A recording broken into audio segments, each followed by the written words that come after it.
کرنے والا ہوں، کیا میرے لیے توبہ کی کوئی گنجائش ہے؟ عالم نے کہا کون ہے تیرے توبہ اور اللہ کے درمیان روڑا بننے والا؟ توبہ کا دروازہ کھلا۔ تو یہ کس سے ملا؟ علم سے۔ لہذا میرے بھائیو، دین کا علم حاصل کرو، قابل اعتماد مستند کتابوں کے ذریعہ، سیڈیوں کے ذریعہ، کلاسوں کے ذریعہ، یہ جنت کے راستے آسان ہو جائیں گے۔ اور آپ لوگ جو لوگ جلسے جلوس میں جاتے ہیں، دینی پروگراموں میں آتے جاتے ہیں، اخلاص نیت کے ساتھ یقیناً وہ محسوس کرتے ہوں گے کہ میں نے پورا وقت جفر میں گزار دیا، بہت بعد میں اسلامی سینٹر سے میں جو ہو رہا فائدہ کہ نہیں میرے بھائی؟ اللہ ہم سب کی نیتوں میں اخلاص دے، اللہ ہم سب کی اس محنت کو قبول فرما لے، اللہ اس عمل کو ہمارے لیے صدقہ جاریہ بنائے، اللہ اس عمل کے ذریعے دنیا آخرت کی ساری پریشانیاں ہماری دور کر دے۔ علم ہی وہ زیور ہے جس زیور سے انسان بنتا ہے، علم ہی وہ دولت ہے، شریعت کا علم ہی وہ دولت ہے جس دولت سے انسان اللہ والا بنتا ہے، اللہ کو پہچاننے والا بنتا ہے، اللہ کا قریب ہونے کی کوشش کرتا ہے، اور علم کے ذریعے اللہ تعالیٰ اس کی ہر طرح سے مدد فرماتا ہے۔ علم، دین کا صحیح علم اور دین کے اندر سمجھ انسان کو برائیوں سے روکتا ہے بات کی نہیں؟ تو اللہ کے رسول فرماتے ہیں یہ درسوں میں آنے سے متعلق میرے بھائیوں کہ درس میں آیا کرو، لایا کرو، آیا کرو، لایا کرو، سارے مشغولیات کو چھوڑ کر اپنی نیتوں میں اخلاص پیدا کرتے ہوئے صرف علم دین کی تلاش کے خاطر جو جنت کا راستہ ہے، آیا کرو، لایا کرو، میسج کا اعلان نہ سننے کا انتظار کرو، بغلے نہ جھانکو، خود آؤ اور لاؤ، اور جہاں بھی موقع ملے خود جاؤ اور لے جاؤ۔ اللہ کی قسم یہ وہ عمل ہے کہ ہماری نیت میں جتنا ہی اخلاص ہوگا اتنے ہی اس کا صلہ کون دے گا؟ اور اللہ جب دینے پر اترتا ہے تو اس کے فیصلے سے کوئی اس کو روک نہیں سکتا۔ روک سکتا ہے؟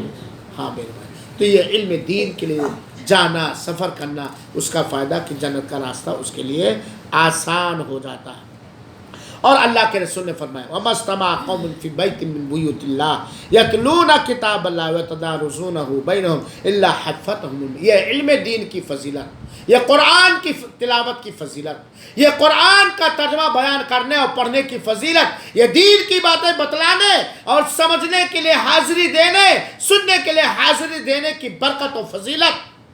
اللہ کے رسول فرماتے ہیں جب بھی کچھ لوگ کسی جگہ بیٹھ کر، اللہ کے کسی جگہ پر، اللہ کے کسی گھر میں بیٹھ کے اللہ کی کتاب کی تلاوت کرتے ہیں، آپ مسجد میں گئے، کوئی خاص جگہ ہے مان لیا گئے، یا اپنے گھر میں بیٹھ کر کسی روم میں گھر بھر تلاوت کرتے ہیں، یا چند لوگ بیٹھ کر کے تلاوت کرتے ہیں اور قرآن کو پڑھتے ہیں، یعنی اس کا ترجمہ پڑھتے ہیں، اس کی تفسیر پڑھتے ہیں، یا کسی بیان کرنے والے سے سنتے ہیں وغیرہ وغیرہ، ہے نا، تو اب کیا ہوتا ہے، کیا فائدہ ہوتا ہے؟ فرشتے انہیں ڈھانپ لیتے ہیں جب بھی آپ قرآن کی تلاوت کرتے ہیں، جب بھی قرآن کی تفسیر پڑھتے ہیں، ترجمہ پڑھتے ہیں، جب بھی دینی کسی محفل میں حاضری دیتے ہیں، جب بھی علم حاصل کرنے کے لیے یا علم سکھانے کے لیے، کتاب اللہ و سنت رسول کا علم سیکھنے کے لیے یا کتاب اللہ و سنت رسول کا علم سکھانے کے لیے اخلاص نیت کے ساتھ آپ وہاں حاضر ہوتے ہیں، بیٹھتے ہیں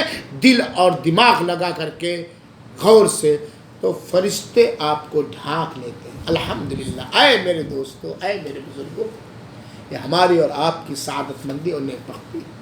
اللہ ہماری نیتوں میں اخلاص عطا فرمائے کہ اس وقت اللہ کے رحمت کے فرشتے ہماری حفاظت پہ پر بچھا رہے، حالانکہ ہم دیکھ نہیں رہے، اور یہ اللہ کا حکم ہوتا ہے، اللہ کا آرڈر ہوتا ہے۔ جاؤ جفر اسلامی سینٹر کے اندر اتنے بندے دین سننے اور سنانے کے لیے آئے ہیں، جاؤ ان کی حفاظت کرو، رحمت کے پر ان کے اوپر بچھا لو۔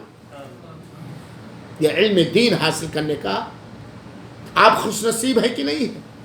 جبکہ روموں میں بیٹھ کر فلم دیکھ رہے ہوں گے، ادھر ادھر بات کر رہے ہوں گے، ادھر ادھر دوسروں کی عیب جوئی کر رہے ہوں گے، آپ سعادت مند ہیں، آپ خوش نصیب ہیں، اللہ آپ کی نیتوں میں اخلاص عطا فرمائے، آپ کے اس عمل میں اللہ برکت عطا فرمائے، قبول فرمائے، کہ اللہ حکم دیتا ہے جاؤ میرے غریب بندے، میرے مالدار بندے، میرے نوجوان بندے، میرے بوڑھے بندے دین کے درس میں پڑھ رہے ہیں، سن رہے ہیں، سنا رہے ہیں، جاؤ ان کو رحمت سے کے پر سے ڈھانک لو۔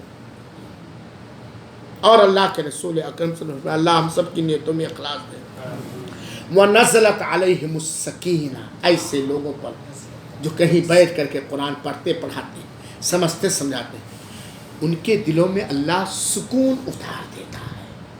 اور دوستو اپنے دل کے اندر جب اس وقت آپ لوگوں کو سکون ہے کہ نہیں؟ حالانکہ اس سے پہلے بڑا غم ہوگا، ابھی نکلو گے بڑا ٹینشن رہے گا، یہ کمی، یہ پریشانی، یہ ہے کہ نہیں؟ ہے سکون کہ نہیں؟ محسوس کرے کہ نہیں؟ دنیا کا سکون چاہتے ہو؟ یہ اللہ تعالیٰ نے یہ سکون کا ذریعہ بنایا ہے، ہفتے میں ایک ہی دن صحیح، حالانکہ ایسا اپنے گھروں میں بھی کر سکتے ہو، تو ان کے دلوں میں اللہ تعالیٰ سکون عطا فرما دیتا۔ وَغَشِيَتُهُمُ الرَّحْمَةُ، اور اللہ تعالیٰ کی رحمت ان کو اپنے گود میں لے لیتی۔ سبحان اللہ، یہ علم دین کی، یہ دعوت و تبلیغ جو کتاب، جس جگہ کتاب و سنت کی تعلیم اور تفہیم اور تبلیغ ہوتی ہے، ایسے درسوں میں اخلاص نیت کے ساتھ علم دین سمجھ حاصل کرنے اور سمجھنے اور سمجھانے والوں کے لیے خوشخبری ہے۔ وَغَشِيَتُهُمُ الرَّحْمَةُ، اور انہیں رحمت ڈال۔ آج تو پروگرام کرو، لوگ آنے والے نہیں ہیں، خرچے کر کے پروگرام کرو، دینی پروگرام، لون آنے، میلاد کے محفل میں جائیں گے، محرم کے جلوس میں نکل جائیں گے، آرکسٹرا دیکھنے چلے جائیں گے، نوٹنکی دیکھنے چلے جائیں گے، کوئی نیتا آئے گا چلے جائیں گے، کوئی اسٹار آیا شیطان وہ چلے جائیں گے، لیکن دینی مجلسوں میں آنے والوں کی تعداد نہ کے برابر۔ میرے بھائیوں، اسلامی سینٹر جعفر حفوظ کے اندر کھانا بھی مہمان نوازی کے طور پر دیا جاتا ہے، کتاب بھی فری دی